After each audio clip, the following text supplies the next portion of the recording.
गोर लगे छी अहाँ सब गोटे के। हम राधा एकटा राखी के गीत लग उपस्थित भेल छी और ई गीत हमर सब भाई के समर्पित। तो सुनो अहाँ सब एकटा सुंदर सन रचना। भोरे भोरे आस लगाने जो है छी भैया के बटिया की भैया आबत हेता कि भैया आबत हेता।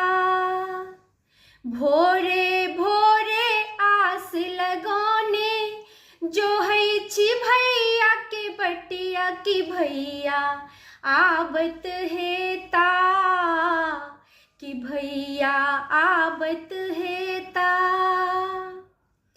भोरे भोरे हम अंगना निपलौं गोबर सा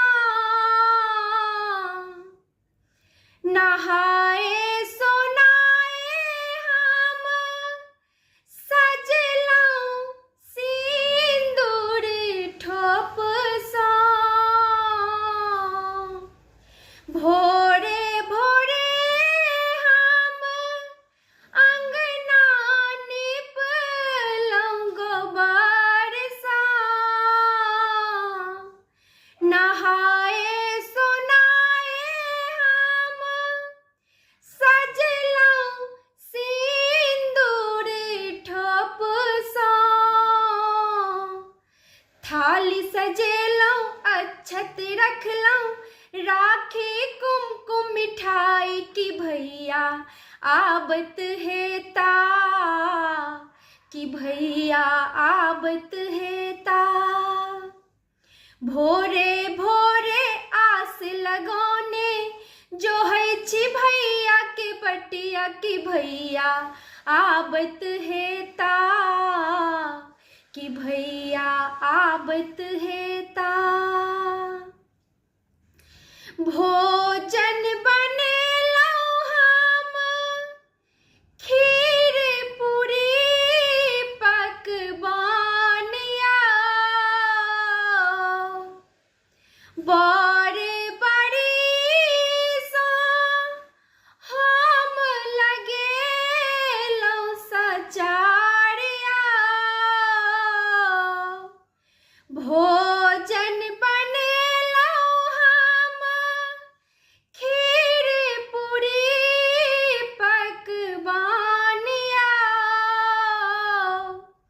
बड़े बड़ी सा हम लगेलौं सचारिया।